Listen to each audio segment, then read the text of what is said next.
நாமக்கல் நகரின் சிறந்த autonomous engineering college Selvam college of technology.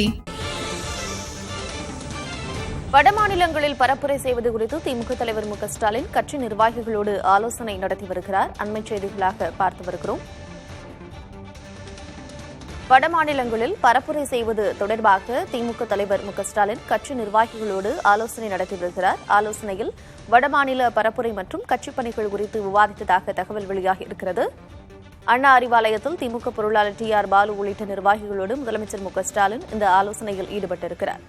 தென் மாநிலங்களில் ஓரளவு தேர்தல் முடிந்திருக்கக்கூடிய நிலையில் வடமாநிலங்களில் இன்னும் 3 கட்ட தேர்தல் இருக்கிறது. இந்நிலையில் வடமாநிலங்களில் பரப்புரை செய்வதற்கு முதலமைச்சர் மு க ஸ்டாலின் முடிவு செய்திருப்பதாக தகவல் வெளியாகியிருக்கிறது. விவரங்களோடு இணைந்திருக்கிறார் செய்தியாளர் முருகேசன்.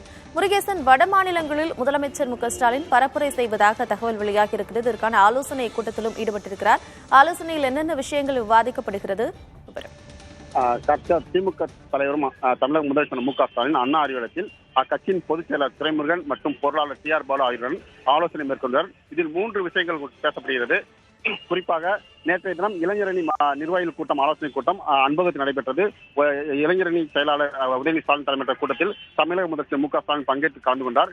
அப்போது இளைஞரணி நிர்வாகிகளிடம் பேசும்போது தேர்தலில் சிறப்பாக பணியாற்றியவர்களுக்கு உரிய அங்கீகாரம் பதவி வழங்கப்படும் என்று ஒரு கருத்தை குறிப்பிட்டிருந்தார். அதன் அடிப்படையில் ஏற்கனவே தேர்தல் காலத்தில் கட்சியில் சரியாக செயல்படாத மாவட்ட தலைவர்கள் மாற்றப்படும் என்றும் ஒரு எச்சரிக்கையும் விடுத்திருந்தார். இந்த சூழ்நிலையில் இளைஞர்களுக்கு பதவி கொடுக்கும் வகையில் நேற்றைய தினம் முதலமைச்சர் பேசியிருப்பது குறிப்பிடத்தக்க. அந்த வகையில் சரியாக செயல்படாத மாவட்ட செயலர் மாற்றிவிட்டு இளைஞரணியில் சிறப்பாக செயல்பட்ட நிர்வாகிகளை மாவட்ட செயலர் பதவி கொடுப்பதற்காகவும் அது தொடர்பாக ஒரு ஆலோசனை நடைபெற்றது.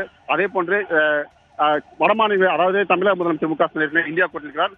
ஆலோசனை கூட்டணி தொடர்பான கூட்டங்களில் பல்வேறு இடங்களுக்கு சென்று பேசி வந்திருக்கிறார். இந்த நிலையில் தற்போது வடமாநிலங்களில் 6ஆம் கட்ட 7ஆம் கட்ட தேர்தல் பரப்புரையில் டெல்லி, குறிப்பாக டெல்லியில் சென்று தேர்தல் பரப்பில் ஈடுபடலாமா என்பது தொடர்பாகவும் ஆலோசனை மேற்கொண்டார். இதனைத் தொடர்ந்து தற்போது உள்ளாட்சி தேர்தல் டிசம்பர் மாதம் நடைபெற உள்ளது.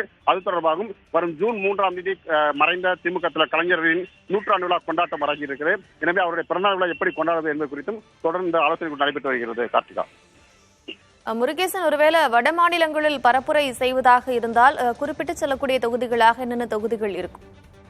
ஏற்கனவே அவர் இந்தியா கூட்டணி சார்பாக நடைபெற்ற கூட்டணி தொடர்பான ஆலோசனை கூட்டத்தில் டெல்லி சென்றிருக்கிறார், வடமாநிலங்கள் சென்றால் மும்பை சென்றிருக்கிறார், இப்படி பல்வேறு மாநிலங்கள் சென்று வந்திருக்கிறார். தற்போது இந்த தொடர்பாக வடமாநிலங்களில் 6ஆம் கட்டம் மற்றும் 7ஆம் கட்ட தேர்தல் பரப்புரையில் டெல்லி அவர் அதிக விரும்பக்கூடிய ஒரு இடமாக சொல்லப்படுகிறது. எனவே டெல்லியில் பரப்புரை மேற்கொள்வதற்கான ஒரு ஆலோசனை, அதாவது டி.ஆர். பாலு மற்றும் அவரிடம் குறிப்பாக டி.ஆர். பாலுவிடம் டெல்லியில் எந்த இடங்களில் ஆலோசனை நம்மளுடைய தமிழர் எந்த பகுதிக்கிறார்கள், அங்கு பிரச்சாரம் மேற்கொள்ளலாமா என்பது குறித்தும் அவர் ஆலோசனைத்தாக தெரிய வருகிறது. கார்த்திகா.